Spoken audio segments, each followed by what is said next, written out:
Selamat datang di channel Autodidak, tempat kita untuk belajar secara mandiri.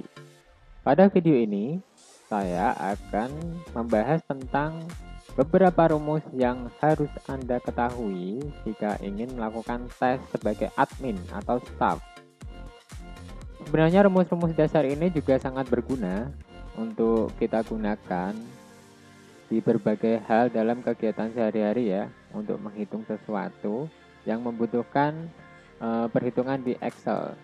Jadi langsung saja kita simak. Yang pertama adalah rumus lower and upper. Apa itu? Yang pertama itu rumus lower ya. Lower ini digunakan untuk mengubah huruf besar dalam suatu kalimat ini menjadi huruf kecil semua. Jadi ini hurufnya kan acak nih, ada yang besar, ada yang kecil. Nah itu dirubah menjadi huruf kecil semua. Kita langsung saja praktekkan sama dengan ini ya, rumusnya pakai sama dengan lower, kurung buka, kemudian kita pilih datanya, kurung tutup, baru kita enter. Nah, ini dia sudah berubah jadi huruf kecil semua ya. Mungkin kita besarkan biar kelihatan. Nah, seperti itu. Oke, kemudian rumus upper. Apa itu? Rumus upper ini untuk mengubah huruf dari sebuah kalimat menjadi huruf besar semua, kebalikan dari lower ya.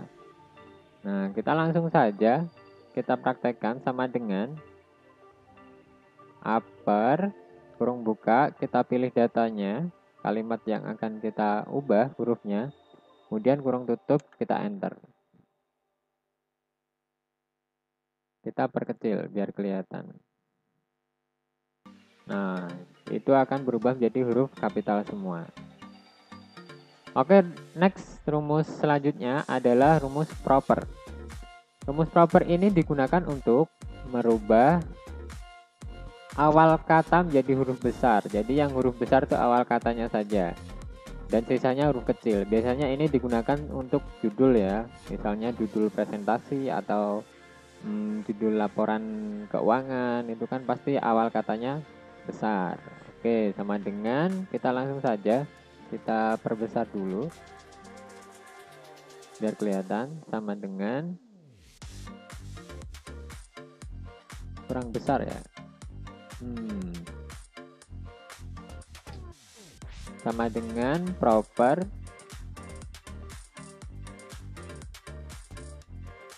kurung buka, kita pilih datanya, kurung tutup.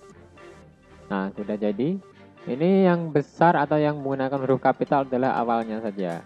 MA merubah awal kata menjadi huruf besar dan sisanya huruf kecil semua. Nah, seperti itu. Kemudian yang selanjutnya, untuk menjadi admin atau staff, atau untuk keperluan kita juga, kita harus bisa yang namanya membuat tabel atau kolom. Nah, kita tinggal blok saja berapa baris kolom kita, misalkan 10 baris ya, 10 baris, jadi 1, 2, 3, 4, 5, 6, 7, 8, 9, 10, dan ininya adalah 6, kolomnya adalah 6. Kita tinggal pilih toolbar boulder yang ada di atas. Nah, sudah jadi kolomnya, tinggal kita setting nih, berapa lebarnya, seberapa tingginya, begitu. Atau bisa juga kita menggunakan, kita blok data, kita klik kanan, kita pilih format cell, di situ ada border, kita pilih border yang langsung isi, klik 2 outline and inside. Oke, seperti itu. Sama aja, kita bisa atur juga lebarnya, tingginya seberapa. Jadi seperti itu ya, mudah untuk membuat sebuah tabel atau kolom. Kemudian selanjutnya, ini adalah pemberian nomor ya. Untuk jika data yang kita punya itu masih sebatas segini atau sedikit, kita bisa memberikan nomor dengan manual 1, 2, 3, 4, 5, Cuman kalau kita biasanya bekerja sebagai admin, itu datanya udah ratusan ya, bahkan ribuan. Nah, untuk memberi nomor itu mendingan yang pertama kita tulis saja angka 1 di sini. Kemudian baris selanjutnya kita pakai rumus sama dengan kita klik baris di atasnya, kemudian ditambah 1. Kemudian di enter. Nah, baru kita drag ke bawah sepanjang data yang kita punya. Jadi meskipun datanya ratusan, kita nggak usah input secara manual ya. Kita cukup pakai rumus tadi. Oke, mudah untuk dipahami. Kita langsung ke rumus selanjutnya. Count A. Count A, count E, maksudnya count E atau konta dalam bahasa Indonesia. Itu digunakan untuk menghitung sebuah data pada baris tertentu, pada kolom tertentu. Jadi data dari misalkan ini data matematika, ini kan ada yang kosong nih. Kita kadang kelupaan ngisi. Jadi nomornya sudah sesuai 10 nomor, harusnya kan 10 data. Kita kalau mau ngoreksi data kita udah terisi semua apa enggak, kita pakai count A. Jadi seperti itu. Langsung saja kita tulis sama dengan count A. Kurung buka, kita blok datanya, kita enter. Nah, ternyata yang terisi cuma 8 nih, jadi ada 2 yang kosong. Nah, itu adalah fungsi dari count A, menghitung baris yang ada dalam kolom yang sudah terisi. Jadi baris yang belum terisi ada 2 baris. Nah, itu berarti kita bisa nih nyari, oh mana sih data yang kelupaan saya isi. Nah, jadi seperti itu fungsinya. Yang sebelahnya juga sama, jadi kita bisa geser ke sebelahnya. Nah, rumusnya sama, count A, kita blok datanya, ini yang terisi cuma 7, berarti kurang 3, yang ini 9, berarti kurang 1. Nah, seperti itulah fungsi dari count A. Kemudian kita lanjut ke rumus sum atau penjumlahan. Nah, untuk tabel yang sangat banyak, kita bisa menggunakan rumus untuk menjumlahkan suatu baris dalam kolom, suatu data. Misalnya kita ingin menjumlahkan nilai matematikanya nih, semua nilai matematika kita ingin jumlahkan. Tinggal kita pakai rumus sama dengan sum, kurung buka, kita blok datanya, enter. Nah, ini berarti adalah jumlah dari nilai matematika seluruh siswa, ada 10. Ini jumlahnya 805. Nah, yang bahasa Indonesia, bahasa Inggris gimana? Kita langsung drag aja ke samping. Ada simbol plus ini, di pojok kanan bawah ada simbol plus, langsung kita tarik atau kita drag aja ke samping. Nah, berarti ini bahasa Indonesia jumlah nilainya semua siswa adalah 806 dan bahasa Inggris 785. Oke, langsung kemudian kita lanjut ke penghitungan nilai rata-rata atau average. Nah, untuk menghitung rata-rata, kita juga bisa menggunakan rumus, yaitu sama dengan average, kurung buka, kemudian kita blok data yang akan kita hitung rata-ratanya. Misalkan kita rata-ratanya untuk matematika, bahasa Indonesia, dan bahasa Inggris. Kita blok ketiganya, kemudian kita enter. Jadi rata-ratanya adalah 84. Nah, untuk yang selanjutnya kita nggak usah pakai rumus nulis manual lagi. Kita langsung ada simbol plus yang ada di pojok kanan bawah ini. Ini ya kursor saya. Ini simbol plus ini. Kita klik kiri, kita tekan, kita tarik ke bawah. Atau yang namanya dengan drag, kita drag ke bawah. Nah, seperti ini adalah rata-ratanya. Nah, karena ini rata-ratanya komanya terlalu banyak, kita bisa format cell. Kita pakai 2 desimal saja. Jadi koma angka di belakang koma cuma 2. Nah, seperti ini. Oke, sudah bisa, bagus. Kemudian kita masuk ke rumus count if. Count if adalah menghitung dengan suatu kondisi tertentu. Nah, ini misalkan saya akan menghitung jumlah laki-lakinya berapa sih dan jumlah perempuannya berapa sih dalam kelas ini. Kalau masih 10 siswa masih gampang ya, cuma kalau kita menghitung keseluruhan siswa di satu sekolah kan bisa ratusan tuh. Nah, kita pakai yang namanya count if. Jadi kita langsung saja masukkan sama dengan count if, rumusnya kurung buka, kemudian kita blok datanya. Nah, seperti itu.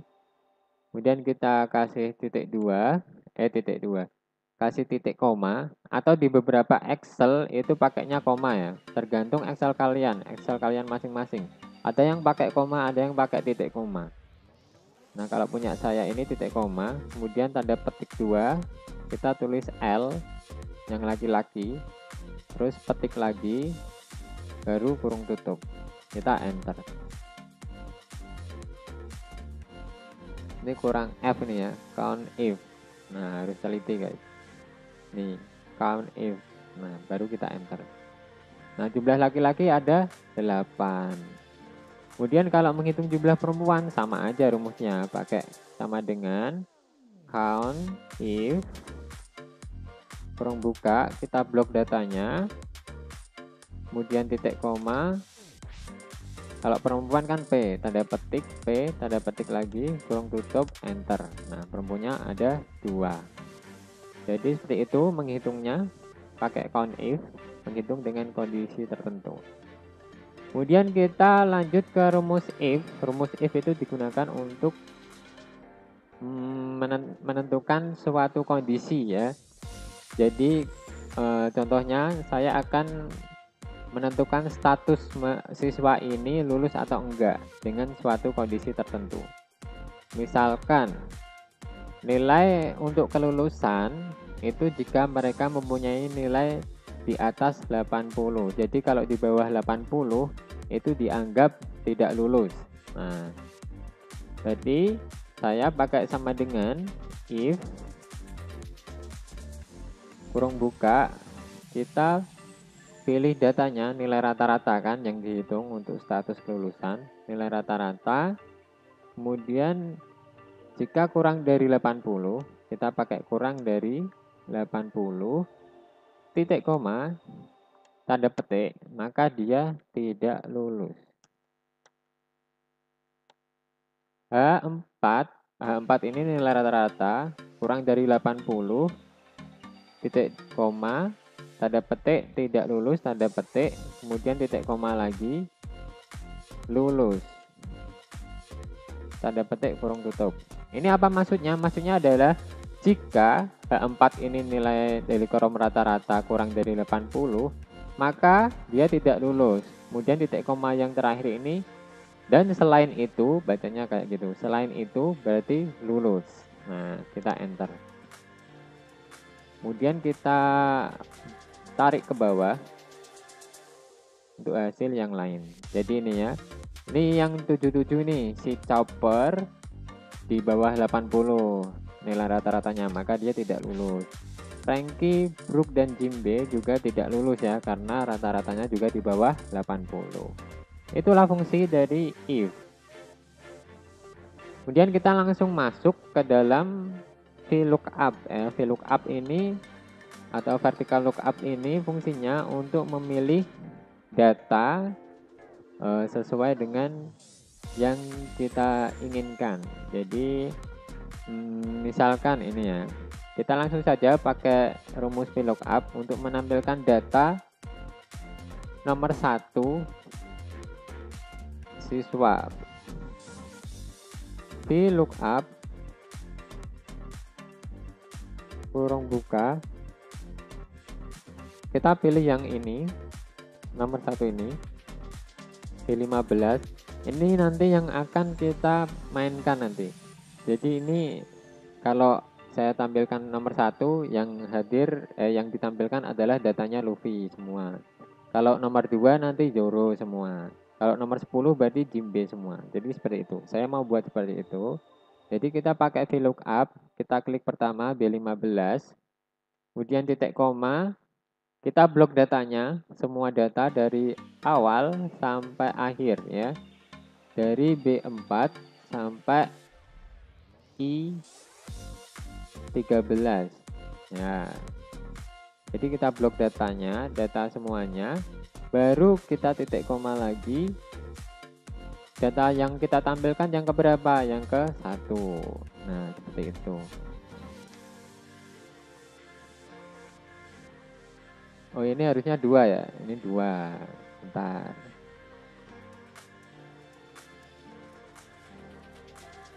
Nah, kalau 1 ini masuknya ke nomor, masih ke nomor ya. Kalau kedua ini adalah nama.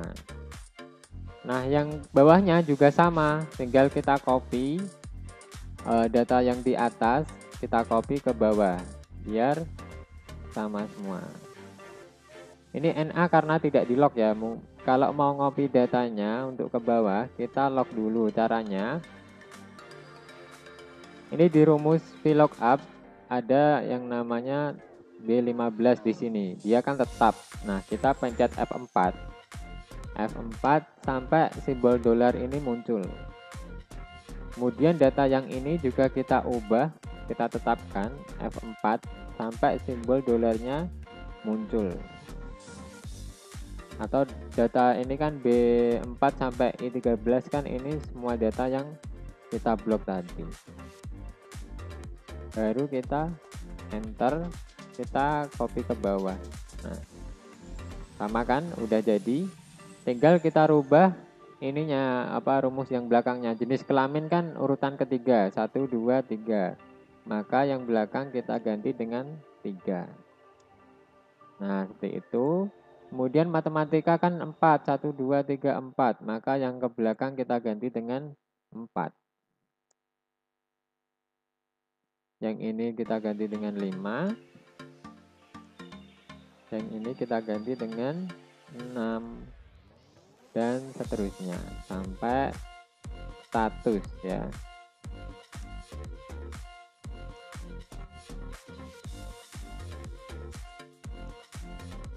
Nah, seperti ini. Mungkin kita akan ratakan tengah saja. Nah, jadi sudah sesuai ya. Namanya Luffy. Luffy yang pertama, nama Luffy. Jenis kelamin laki-laki. Matematika nilainya 85. Ini 85. Bahasa Indonesia 80. 80. Bahasa Inggrisnya 87. Di sini 87. Nilai rata-rata 84. Dan statusnya lulus. Oke, sudah sesuai. Baru kita bisa mainkan yang ini. Yang kedua, nah kalau mau lihat yang Zoro atau yang kedua, kita tinggal ganti ininya. Yang dua berarti Zoro. Laki-laki matematika 76, bahasa Indonesia 91, bahasa Inggris 80, nilai rata-rata 82,33, statusnya lulus.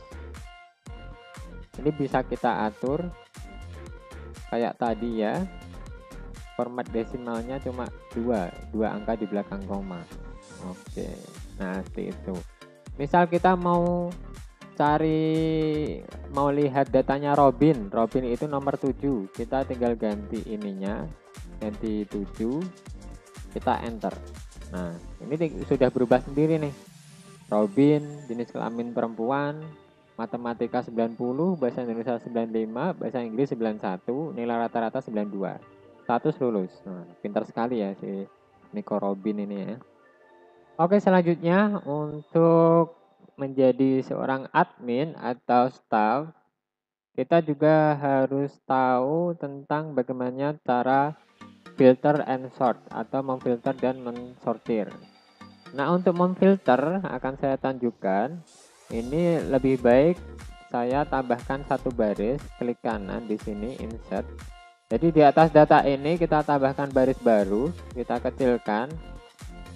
Kemudian kita blok baris baru yang kita tambahkan. Kita pilih filter. Nah, ini sudah jadi. Tandanya adalah ada tanda panah bawah ini ya. Misalkan saya ingin menampilkan data untuk laki-laki saja. Nah, kita bisa pakai tanda panah bawah ini, filter tadi, select all-nya kita hilangkan, checklistnya kita checklist untuk data laki-laki saja. Nah, maka tampilannya akan menjadi data laki-laki saja. Kalau data perempuan gimana? Sama, select all-nya kita hilangkan, kita checklist data perempuan saja. Jadi seperti itu filter. Sedangkan untuk sort kita harus ngeblok semua data yang ada. Kemudian kita sortir. Kita sort by apa? Misalkan saya ingin menampilkan rata-ratanya dari yang besar ke yang kecil. Nilai rata-rata ada di kolom H, berarti kita kolom sort by ini kita ganti dengan kolom H. Kemudian sort on-nya tetap values, ordernya atau permintaannya dari yang terbesar ke terkecil. Nah, maka akan jadi seperti ini. Nilai rata-rata diurutkan dari yang terbesar ke yang kecil. Itu yang namanya sort atau pengurutan. Oke, selanjutnya kita harus bisa membuat diagram ya atau grafik. Untuk membuat grafik akan saya tunjukkan, misalkan saya ingin membuat grafik yang menampilkan nama, kemudian nilai matematika, bahasa Indonesia, dan bahasa Inggris saja.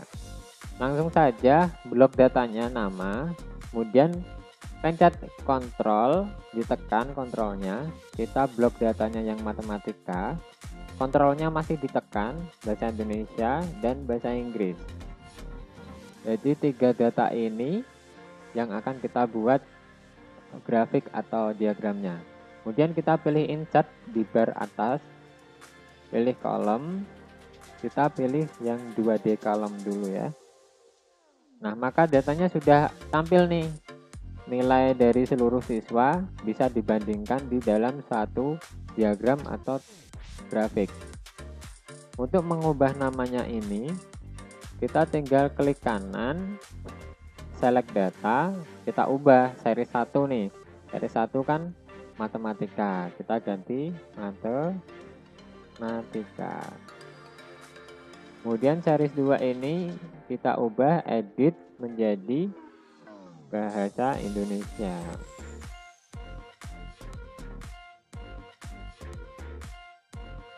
Seri 3 kita ubah menjadi bahasa Inggris.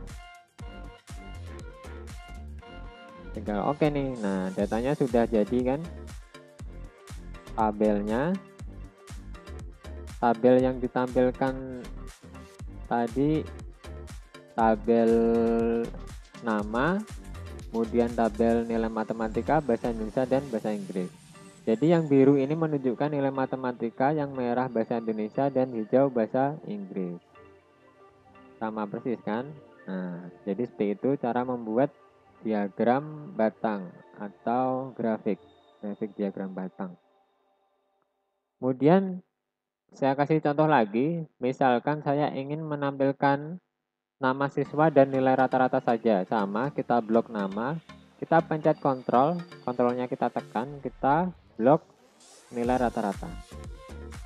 Kita insert kolom, kita coba pakai yang kolom 3D ini ya.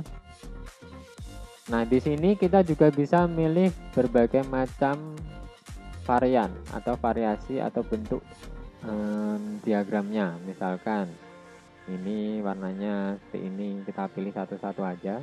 Kalau saya pakai ini nih, nah maka jadi. Dan seri 1 ini kita ubah lagi namanya tadi, seperti tadi, klik kanan, select data. Kita seri 1 kita edit namanya menjadi nilai rata-rata.